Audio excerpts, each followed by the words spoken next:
चला लक्षवेधी क्रमांक 8 श्री चंद्रकांत नवघरे.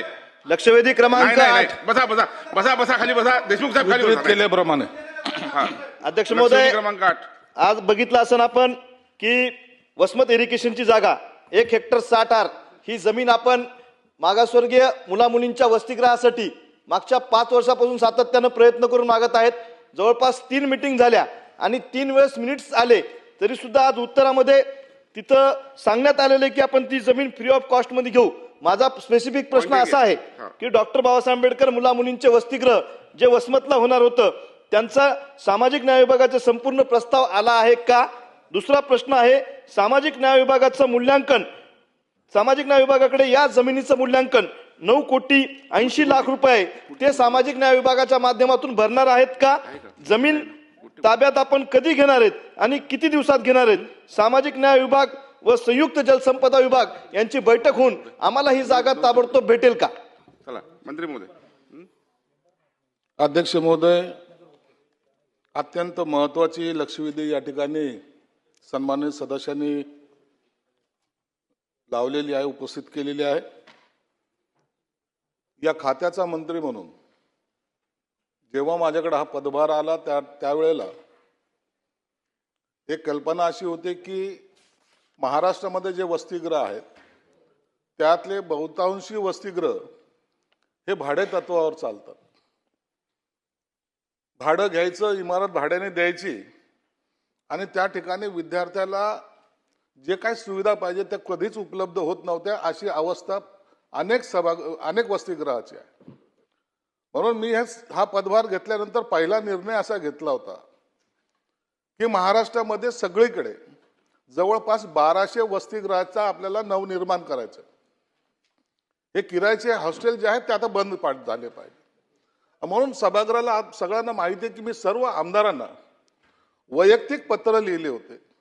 त्या पत्रामध्ये हा उल्लेख केला होता की तुमच्या विभागामध्ये या मागासवर्गीय विद्यार्थ्यांसाठी जर जागेसाठी जर तुम्हाला रिक्वायरमेंट असेल किंवा जागा उपलब्ध असेल तर माझ्याकडे प्रस्ताव द्या, मी त्याला मान्यता देतो. आणि अनेक आमदारांनी मला त्या तशा उत्तर म्हणजे प्रस्ताव सुद्धा दिलेले आहेत.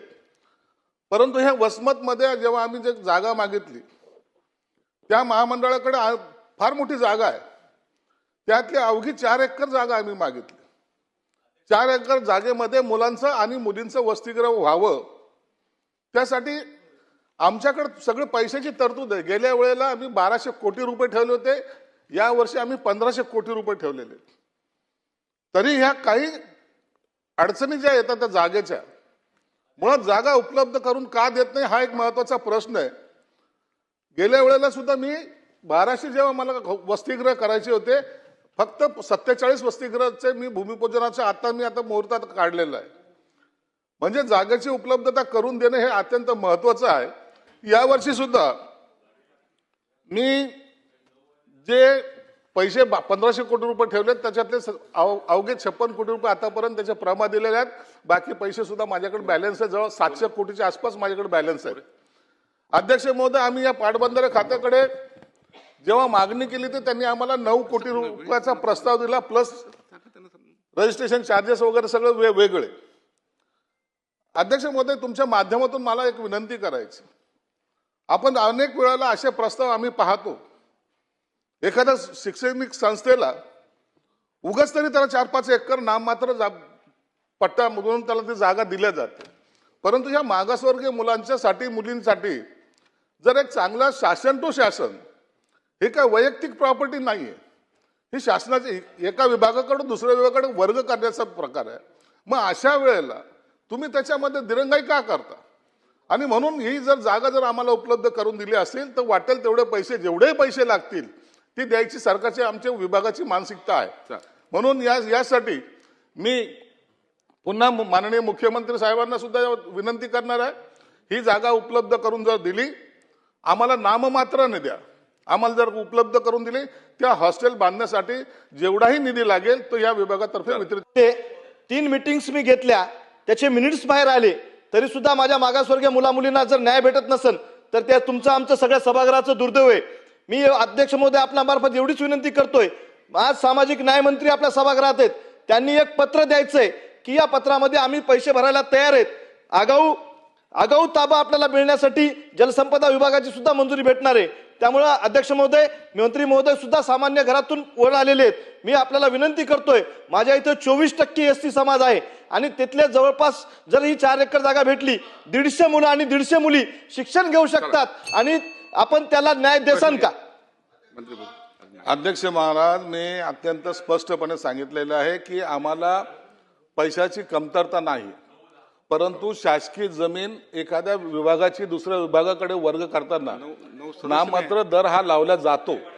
अनेक शैक्षणिक संस्था अशा आहेत ज्या प्रायव्हेट त्यांना 4-4, 5-5 एकर जागा शासनाने दिलेली आहे त्यांचा विस्तार व्हावा म्हणून.